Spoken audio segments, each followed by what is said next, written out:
Hello guys, UT99 here and welcome to today's video where we're going to be doing, it's one of the big ones. It's the season predictions, ladder predictions, whatever you want to call them, from 17th to 1st, how I think the ladder will look at the end of the regular season. If you're new here, click the big one.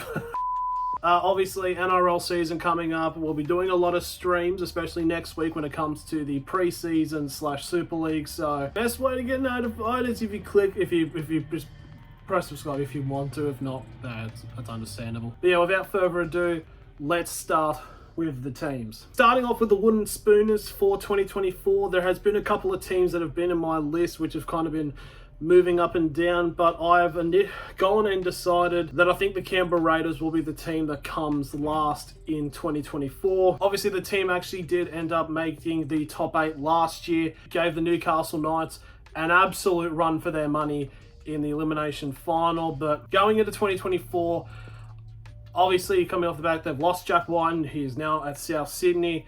I just think it's a major loss for them, and I also feel that with their sort of players going, like one of their players that I actually quite like, Harvey Smith-Shields, now going to the Gold Coast, it just seems like Canberra really kind of got a bare bones team for me, and it's just with all the other teams sort of around them improving, getting a lot better, like teams like the Tigers, even the Dragons to an extent, Bulldogs, Manly as well. Just I don't see Canberra being higher than those teams.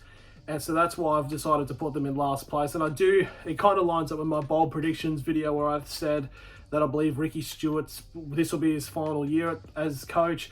Whether they'll terminate things at the end of the year or he does get sacked midway through, who knows. 16th for the NRL ladder, we're going to go with the St. George Illawarra Dragons. Similar positioning to what they were last year, finishing, obviously, pretty much nearly everybody, apart from a couple who did say the Tigers, had the Dragons coming last year, myself included, because of how tumultuous it was in the preseason.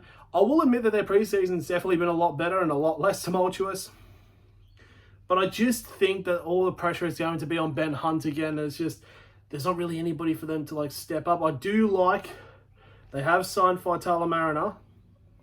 That is a good signing for him, but I just think it's a kind of similar situation with the Raiders about them being in the teams around them. I think have better squads, and I just think it's going to be a hard season for them. And to be fair, for a considerable while, whilst me planning this video, the Dragons were going to be put in last place, but I think with the signing with Faitala Mariner, I think it bumped them up a little bit to move Canberra down. So in 15th, I've decided to put the West Tigers. So from this prediction, the West Tigers will not have a three-peat of Wooden Spoons.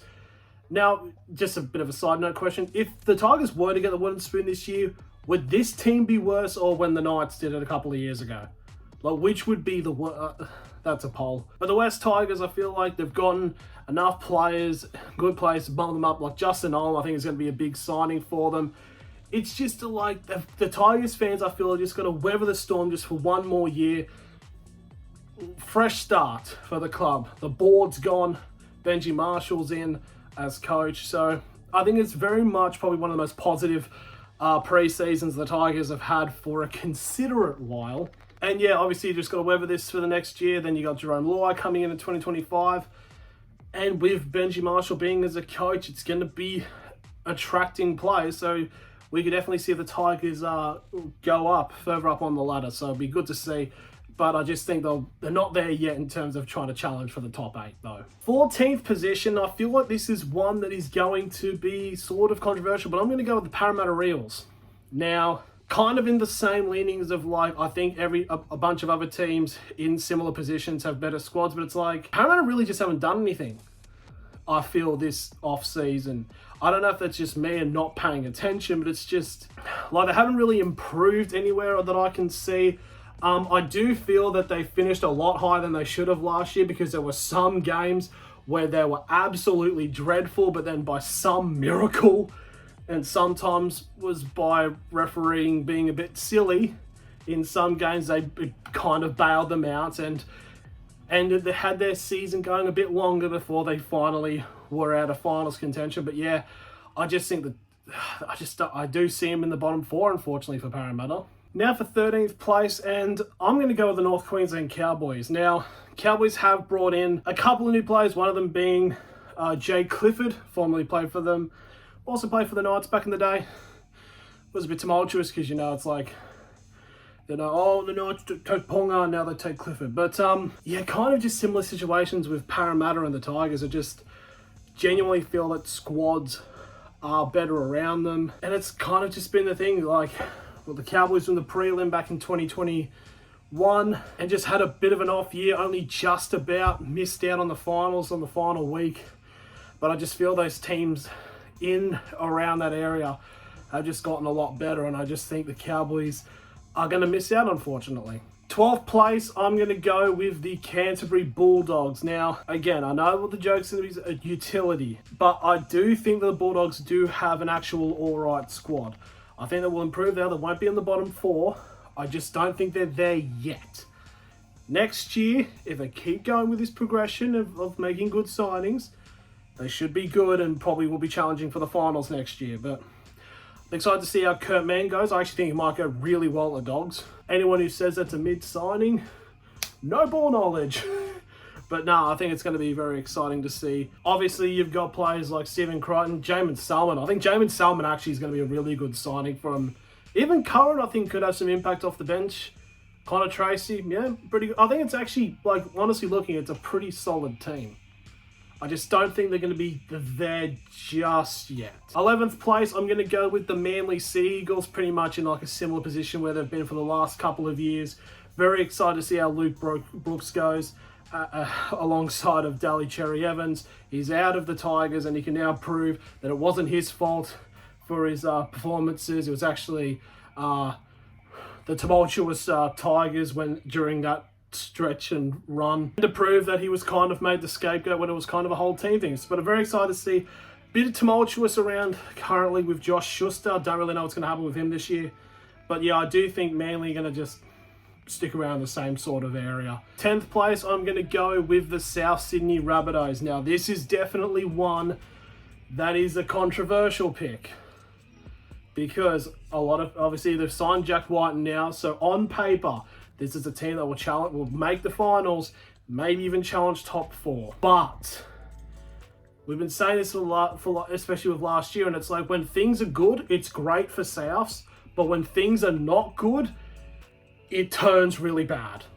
Like with South Sydney, it was almost like in the middle of the point, it was like almost like somewhat guaranteed they were going to make the finals, and then they stumbled a little bit, and then turns out it was off the face of a cliff. They were losing crucial games against like Sharks, Newcastle. Then they lost that big game against the Roosters in the second last round of the season. Or was that the last round? I can't remember. But you know what I mean? It's just, I'd like to see South make the finals. It would be great because out of all the players who I think really needs, not a redemption arc, but sort of needs to silence his critics, Latrell Mitchell is like number 1 by like a considerate margin because bloody hell, it's actually getting ridiculous the hate he gets. Excited to see how Tyrone Munro goes, and this could be the season where Alex Johnston breaks the NRL try scoring record, which will be, hopefully he does it this year, but he'll probably end up doing it next year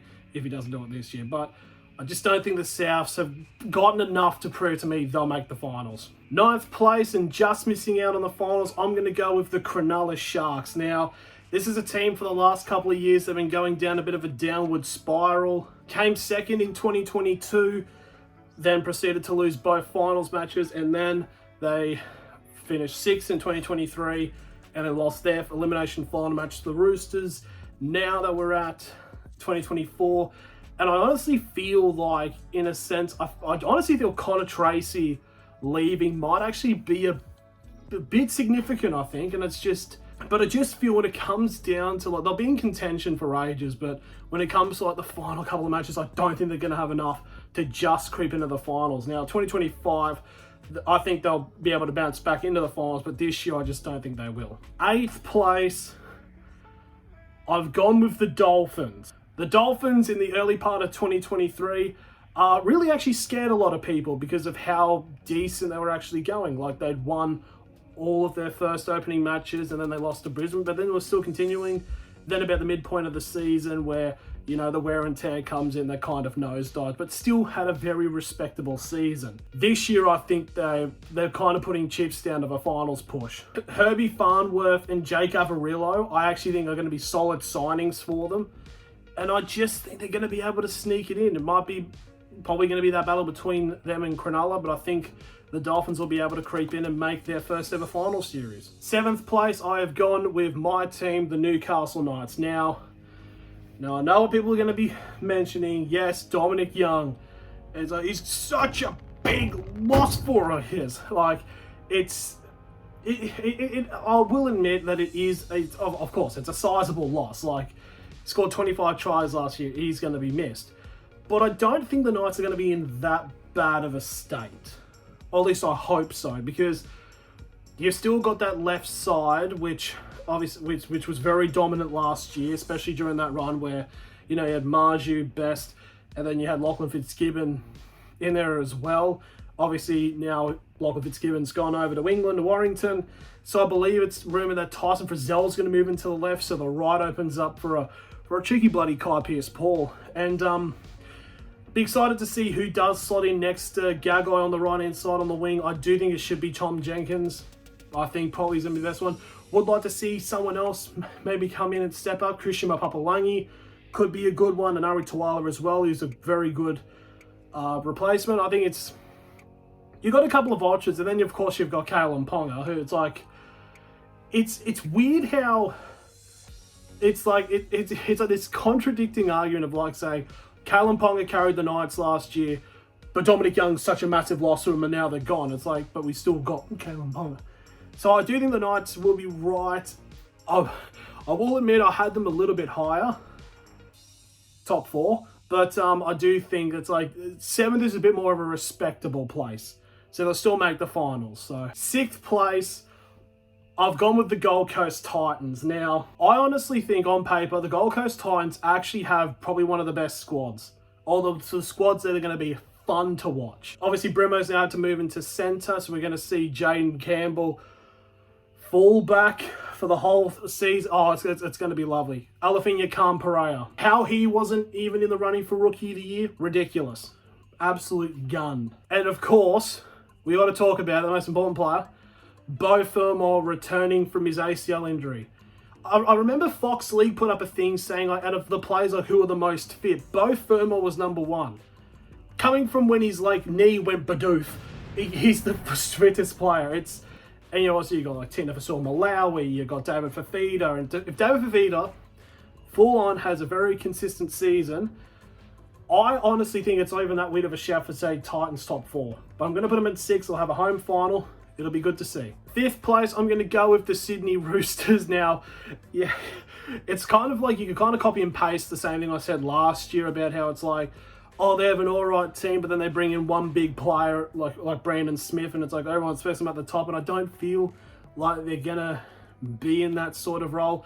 I mean, admittedly, I did have them coming 9th, which would have been the greatest prediction if it wasn't for their run at the end. And now, obviously, bringing in Dominic Young. It's going to be interesting to see who the centre pairing is, because if it is Joe Manu, it can be really good, but it can also, the chemistry might not work. But I do think the Roosters will make the finals this year. I just don't think they're there yet to say that they'll be top 4. I mean, they probably will, but at this point, I can't say with my heart that they'll be top 4. 4th place, I've gone with the Melbourne Storm because, of course, they will be. They'll just be in the top 4 regardless of what happens. Obviously, really hope Pappenhausen is able to get fit enough for it. They did lose a couple of players. Players like Justin Olam's a big one. I think even Eisenhuth was a sizable one as well. But they've got a very good bunch of young players. You've got Warbrick, absolute like gun. Won them the semi-final against the Roosters last year. And then you've got who I think is going to be Rookie of the Year for 2024, Sualavi Falogo. Just put him in the team. It's like, honestly, they've got the really good young squad out there. Honestly, put Grant Anderson in. Central Newcastle Butcher Boy needs to get games. He scores tries. But I genuinely think it's like, the Storm are really, it's weird, it's interesting. They're a very slept on team, but they always end up making like the top 4 and stuff like that. So yeah, I do think the Storm will be 4th because that's just how it works. 3rd place, and I'm going to go with the New Zealand Warriors. I mean, what can be said about their season last year? Literally encapsulated the nation of New Zealand, which is kind of the reason why I think that there shouldn't be a second team, because now everybody's, everyone's now a Wars fan over there. I just think this is this is either going to be launch for the stars, or it's just going to crash straight down to earth. I hope it's the former, and I do think that I just think the Warriors, honestly, you can make a case of Warriors having the most stacked squad in the NRL. You have that team, the absolute solid team, and then you bring back Tuivasa-Sheck. That's not fair, New Zealand. That's not fair. Boo. But honestly, it's going to be very exciting to see how they go. I reckon they'll make the grand final this year. 2nd place, I'm going to go with the Brisbane Broncos. Now, a lot of people have put them kind of falling down a little bit of a cliff, which has been kind of the case for grand finalists for the last couple of years that aren't named Penrith. I mean, and it makes sense in terms of some of the losses they had. Like, you got Flegler and Farnworth going to the Dolphins. You even got Kurt Capewell going to the Warriors as well, which is honestly kind of mental. But I do think with their young players, I think they can actually step up and do very well. I reckon Reece Walsh is going to have an absolute blinder of a year to me, which I think will get him the Dally M this year from my bold predictions video. And I think the Broncos, they should be right. I think they should still be very solidified in top 4. And finally, for the minor premiership, I'm going to go with the Penrith Panthers because, there really is another choice. I do think that this team, out of the last couple of years, is probably the weakest, but they've still got ridiculously good players. It's like with Melbourne. They've always got players you can fit in the team and spin the cogs. It's ridiculous how good of a system it is over there. And I do think they'll win the minor premiership this year once again. Do I think they win the grand final this year? That's a different question. So thank you all for watching this video. Who do you guys have as your ladder for this year? Let me know in the comments below. Thank you all very much for watching, and I'll see you all later.